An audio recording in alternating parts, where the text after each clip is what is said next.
حلال کھانا ہے، حرام نہیں کھانا، حلال کھانا ہے، حرام نہیں کھانا، حلال کمانا ہے، حرام نہیں کمانا، حلال ہمیشہ تھوڑا رہے گا، حرام ہمیشہ زیادہ رہے گا۔ قُلْ لَا يَسْتَوِي الْخَبِيثُ وَالطَّيِّبُ وَلَوْ أَعْجَبَكَ كَثْرَةُ الْخَبِيثِ۔ اس آیت میں اللہ تعالیٰ اشارہ فرما رہے ہیں کہ دیکھو حلال اور حرام برابر نہیں ہے، اگرچہ حرام کی کثرت تمہیں بہت اچھی لگے گی، اس آیت میں اشارہ ہے کہ حرام زیادہ رہے گا، حلال تھوڑا رہے گا۔ امتحان ہے نا۔ ایک دفعہ چیچا وطنی میں ہمارے علاقے کے قریب ہے، ایک بزرگ سے مولانا عبداللطیف صاحب، بڑے اللہ والے تھے، ہم ان کے پاس بیٹھے ہوئے تھے، دو آدمی آ گئے، تو ایک نے آ کر، یہ کوئی 30-40 سال پرانی بات ہے لیکن مجھے یاد اس طرح رہ گئی کہ اس کا ایکشن، اس کی دعا، ان بزرگوں کا جواب وہ ایسا عجیب سا تھا کہ وہ آج تک نقشہ میرے ذہن میں فکس ہو گیا۔ ان کی داڑھی تھی چھوٹی، سر پہ ٹوپی تھی خاکی رنگ کی، اور بڑا چشمہ تھا، یوں ایسے کر کے چوڑا چشمہ تھا۔ آ کر کہنے لگے حضرت جی دعا کرو اللہ رزق حلال دے وے تے بہتا سارا دے وے، یوں ہاتھ پھیلائے، اللہ تعالیٰ رزق حلال دے وے بہتا سارا دے وے۔ انہوں نے بڑے پولے منہ سے کہا حلال تا تھوڑا ہی لبو، وہ ایسے انہوں نے بے ساختہ حلال تا تھوڑا ہی لبو، وہ میرے اندر راسخ ہو گئی یہ بات۔ ڈاکٹر ہو، تاجر ہو، وکیل ہو، انجینئر ہو، زمیندار ہو، کاشتکار ہو، صنعتکار ہو، حلال حرام کے مقابلے میں تھوڑا رہے گا، اور شیطان دکھاتا رہے گا دیکھو دیکھو دیکھو بڑے زبردست ہے، نہیں روکنا ہے روکنا ہے روکنا ہے روکنا ہے، کہ ایک دن اللہ کے سامنے بھی کھڑے ہونا ہے۔ اگر یہ مریض کل کو قیامت کے دن زاہد کا گریبان پکڑ کے کھڑے ہو گیا، یا اللہ میری تو 5 روپے کی دوائی سے بھی کام چل سکتا تھا، اس نے 100 روپے کی گولی لے کر دی، تو پوچھ اس سے، تو کیا جواب دو گے اس نے؟ اگرچہ یہ ایسا نہیں کرتا مجھے پتا ہے، اس لیے میں نے اس کا نام لیا ہے، یہ ماشاءاللہ درویش ڈاکٹر ہے۔ تو کیا جواب دے گا وہ؟ تو دوسری بتائی کلو من الطیبات، حلال کھانا ہے حرام نہیں کھانا۔ 4 چیزیں اللہ نے بیان کی، 2 غذائیں، 2 روحانی مقامات۔ اب اسی پر ہم آتے ہیں۔ اللہ تعالیٰ نے قسم اٹھائی انجیر اور زیتون کی کہ ہمارے جسم کو غذا چاہیے، تو غذا کا علم دیا۔ ہمارے آپ سب سے کہتا ہوں طب نبوی پڑھو، یہ زاہد سے بھی کہتا ہوں آپ سے بھی کہتا ہوں، طب نبوی پر 2 کتابیں ترجمہ ہو چکی ہیں، طب نبوی کا عنوان ہے، اس سے آپ کو بہت رہبری ملے گی، چونکہ آپ کے ہاں غذائی چارٹ اور چیزوں کے اثرات وہ آپ کے ہاں یہ علم نہیں ہے، لیکن میرے نبی نے یہ علم دیا ہے، اور آپ نے غذا کا چارٹ دیا ہے۔ علامہ ذہبی نے جو طب نبوی لکھی ہے اس میں ایک چارٹ ہے کہ کس چیز کو کس کے ساتھ نہیں کھانا چاہیے۔ مثلا ہمارے نبی جب روٹی کھاتے تھے دودھ نہیں پیتے تھے، جب گوشت کھاتے تھے دودھ نہیں پیتے تھے، جب دودھ پیتے تھے تو گوشت نہیں کھاتے تھے، جب دودھ پیتے تھے تو روٹی نہیں کھاتے تھے، جب دودھ پیتے تھے مچھلی نہیں کھاتے تھے، 2 سالن اکٹھے نہیں کھاتے تھے، 2 سالن کبھی زندگی بھر نہیں کھائے، ہمیشہ مفرد غذا کھائی، سوری زندگی چھنا ہوا آٹا نہیں کھایا۔ اور ابھی تمہارے ڈاکٹروں نے میرے سامنے ساری بیکری رکھی، جو چھنے کا بھی سردار، میدے کا میدا، ان کو تو خود نہیں پتا کیا کھانا ہے کیا نہیں کھانا، تو یہ مریضوں کو کیا بتائیں؟ سوری زندگی میرے نبی نے چھنا ہوا آٹا نہیں کھایا، اللہ اکبر، ساری زندگی فائبر سے بھرا ہوا۔ تو وہ کسی نے پوچھا، حضرت انس کہہ رہے تھے کہ اللہ کے نبی نے زندگی بھر چھنا ہوا آٹا نہیں کھایا، تو ان کے شاگردوں نے پوچھا تو پھر آٹے کو کیسے صاف کرتے تھے؟ کہا اس کو پیستے تھے، پھر وہ پھونک مارتے تھے، پھونکوں سے جو چھلکے اڑ گئے، باقی کو گوندھ کے روٹی بنائی جاتی تھی۔ تو چلو ہم تو اتنے مضبوط نہیں ہیں کہ ایسی روٹی کھا سکیں، لیکن ہم یہ بیکری تو چھوڑ سکتے ہیں، ہماری جماعت گئی بینن افریقہ، ایک ساتھی کو ہارٹ اٹیک ہو گیا، ہاسپٹل لے گئے، انہوں نے کہا جی یہاں تو کوئی ہارٹ کا ڈاکٹر ہی کوئی نہیں، کیوں کہ یہاں کسی کو ہارٹ اٹیک ہے ہی کوئی نہیں، نہ کسی کو شوگر ہے، نہ ہارٹ اٹیک ہے، نہ بلڈ پریشر ہے۔ میں کہا ساڈا پاکستان بھرے پہ اتنے کمانا۔ پھر انہوں نے ریسرچ کی کہ وجہ کیا ہے، تو پتہ چلا کہ پورے ملک میں بیکری کوئی نہیں۔ جب تک بیکریاں ہیں نا آپ کے کلینک آباد رہیں گے، فکر نہ کرو، دعا کرے کرو بیکریاں چلدیاں رہیں۔ جب بیکریاں بند ہو گئے تو کلینک بند ہو جائیں۔ پورے ملک میں بیکری کوئی نہیں، پورے ملک میں مٹھائی کی دکان کوئی نہیں، پورے ملک میں مٹھائی کی دکان کوئی نہیں، ان کا میٹھا شہد ہے، شہد کھاتے۔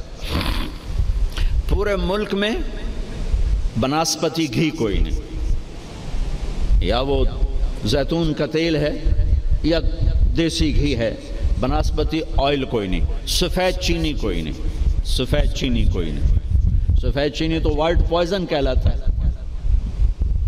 تب اب ڈاکٹروں کو بھی نہیں پتا کہ بھئی کیا کھانا ہے کیا نہیں کھانا۔ میرے نبی نے زندگی بھر چھنے ہوئے آٹے کی روٹی نہیں کھائی، 2 سالن نہیں جمع کی۔ حضرت عمر رضی اللہ عنہ کے بیٹے نے دعوت کی، عبداللہ نے، کھانے کی۔ عمر تشریف لائے، پہلا لقمہ لیا، چھوڑ دیا، کہا بیٹا میں نہیں کھاتا۔ کہا ابا جی کیا ہوا؟ کہا یہ 2 سالن ہے۔ کہا کیسے؟ ایک ہی تو ہے، گوشت بنایا، کہا اس میں گھی ڈالا ہوا ہے، گھی الگ سالن ہے، گوشت الگ سالن ہے، اور اللہ کے نبی 2 سالن کبھی نہیں کھاتے تھے۔ اور اب یہ جو بوفوں میں آپ لوگ میں ڈاکٹروں کے تباہی پھر تو ایک پلیٹ ایسے لگتی جیسے اونٹ کا کوہان ہوتا، اتھے گئی ہوں گی۔ اب یہاں 7 اپ بیچاری کیا کرے اور ہاضم اللہ کیا کرے؟ عبداللہ بن عمر کے پاس ایک حکیم آیا، کہا حضرت یہ آپ کی خدمت میں جوارش۔ کہا بھئی یہ کس لیے؟ کہا جی یہ ہاضمے دار ہے۔ تو وہ ہنس پڑے گا، بیٹا 40 سال ہو گئے میں نے پیٹ بھر کے کبھی کھانا نہیں کھایا، تو مجھے اس کی کیا ضرورت ہے؟ یہ تو آج کے لوگ کھائیں جو بھوک سے بھی اوپر بڑھ کے کھاتے ہیں اور دن میں 6 دفعہ کھاتے ہیں۔ والتین والزیتون، ایک اور حدیث یاد آ گئی، ما ملأ آدمی وعاء شرا من بطنہ، سب سے بدترین برتن جسے انسان بھرتا ہے، سب سے بدترین برتن جسے انسان بھرتا ہے وہ اس کا پیٹ ہے۔ کفا لابن آدم لقیمات یقمن بہ صلبہ، اے آدم کی اولاد تیری کمر سیدھی کرنے کے لیے چند لقمے کافی ہیں، اسے بھر نہیں۔ اور اگر تو چاہتا ہے کہ نہیں میں نے کھانا ہی ہے تو پھر 3 حصے کر، ایک غذا کو دے، ایک حصہ پانی کو دے، اور ایک حصہ ہوا کو دے۔ لا ناکل حتی نجوع، بھوک نہ لگے مت کھانا۔ وَإِذَا أَكَلْنَا لَا نَشْبَعُ، جب کھانا تو پیٹ بھر کے کبھی نہ کھانا۔ اگر ہمارے عوام یہ شروع کر دیں تو آپ کی ڈاکٹری پھر کہاں جائے، ویلے بیٹھے مکھیاں مارو گے۔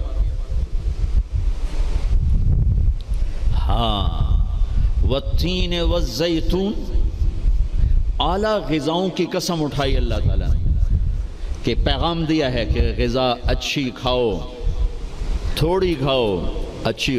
پھل کی قسم اٹھائی، گوشت روٹی کی قسم نہیں اٹھائی، وہ بھی غذائیں ہیں، پھل سب سے لطیف غذا۔ پھر والتین، میرے نبی کے سامنے والتین، انجیر لائی گئی تو آپ نے فرمایا کہ اگر دنیا میں جنت کے پھلوں کے مشابہ کوئی پھل ہے تو یہ انجیر ہے، نہ اس کا چھلکا ہے نہ اس کی گٹھلی ہے، اور یہ جنت کے پھلوں کی صفت ہے کہ نہ جنت کے پھل میں چھلکا ہے اور نہ گٹھلی ہے۔ پھر آپ نے اس کے فوائد بتائے، یہ کھاؤ، یہ تمہارے جوڑوں کے درد کو نفع دیتی ہے اور تمہاری بواسیر کو ختم کرتی ہے۔ پھر آگے کئی فوائد بتائے، زیتون کا فرمایا کہ سب سے بہترین تیل زیتون، اسے پیو بھی صحیح، اس کی مالش بھی کرو، اسے ملو بھی صحیح، اسے کھاؤ بھی صحیح، اسے پیو بھی صحیح۔ تو اللہ تعالیٰ نے اعلیٰ ترین غذاؤں کی قسم اٹھائی۔ اللہ تعالیٰ یہ بھی تو کہہ سکتا تھا مجھے سموسے کی قسم، مجھے پکوڑے کی قسم، مجھے حلوے کی قسم، مجھے پوڑی کی قسم، والتین والزیتون، مجھے انجیر کی قسم، مجھے زیتون کی قسم. یہ پورا چارٹ دیا ہے. آپ لوگ یہ علم پڑھو کہ میرے نبی کا غذاؤں کے بارے میں کیا معمول تھا اور میرے نبی نے کیا فرمایا. اوروں کو نہ صحیح اپنے لیے پڑھو. تو میں بتا رہا تھا علامہ ذہبی کی طب نبوی میں ہے وہ، یہ اس کے ساتھ، یہ اس کے ساتھ، یہ اس کے ساتھ، اس کو اس کے ساتھ نہیں، اس کو اس کے ساتھ نہیں. ہمارے ڈاکٹر عبدالواحد صاحب ہوتے تھے مرحوم، وہی پرنسپل ریٹائر ہوئے تھے نشتر میڈیکل کالج. میں نے ان کے دفعہ پڑھ کے سنایا، کہنے گے جو آدمی اس چارٹ پہ عمل کرے گا، کوئی تقدیر سے بیمار ہو تو ہو، ویسے نہیں بیمار ہو سکتا.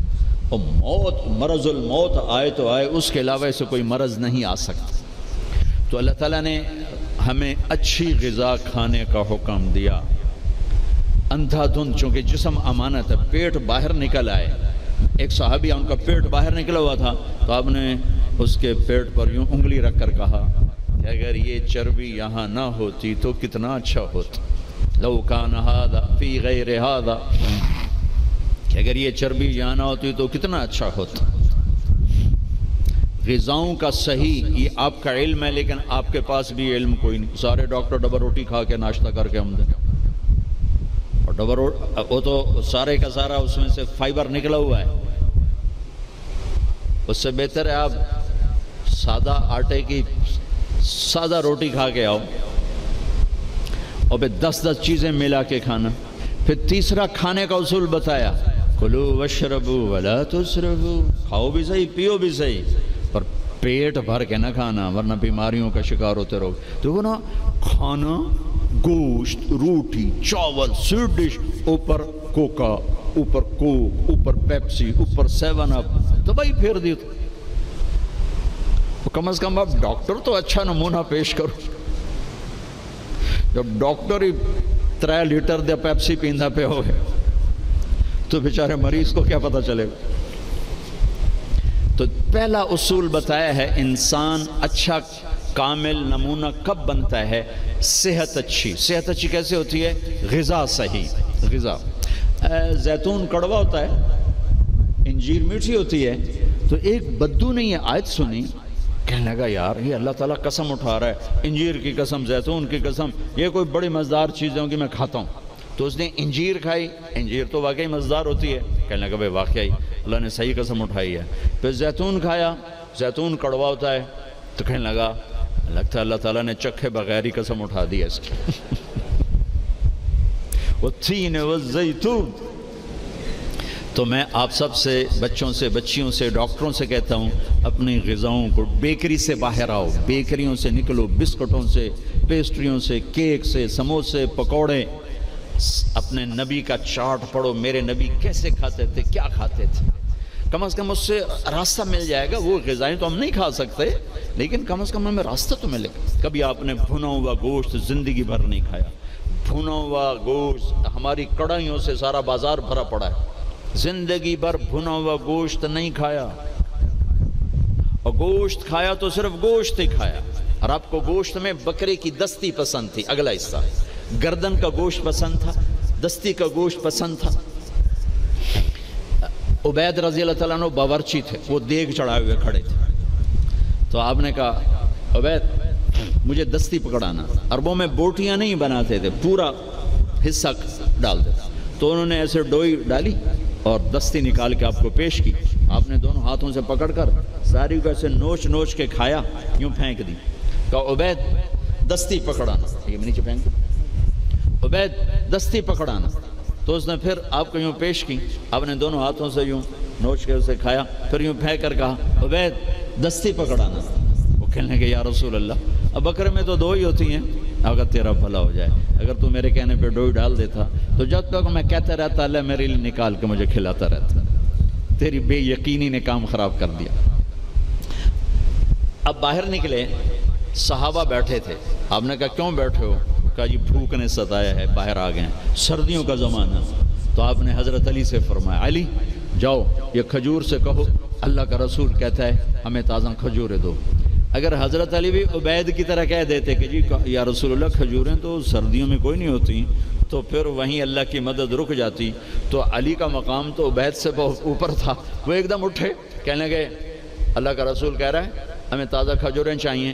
تو شدید سردی میں درختوں کھجور کے پتوں سے تازہ ٹپ ٹپ ٹپ کھجوریں اتنی گریں کہ پوری چادر بھر گئی۔ تو آپ نے چادر اٹھا کے کھلاؤ بھائی، کھاؤ بھائی، آپ نے سب کو کھلایا۔ تو آپ کو گوشت میں دستی پسند تھی، لیکن آپ گوشت کھاتے تھے ساتھ اور کوئی چیز نہیں کھاتے۔ تو ایک آپ سے یہ کہ ایک مسلمان کے ذمہ ہے اپنی صحت کی حفاظت کرے، کہ اس سے کام لینا ہے دنیا کا بھی، دین کا بھی، خدمت کا بھی۔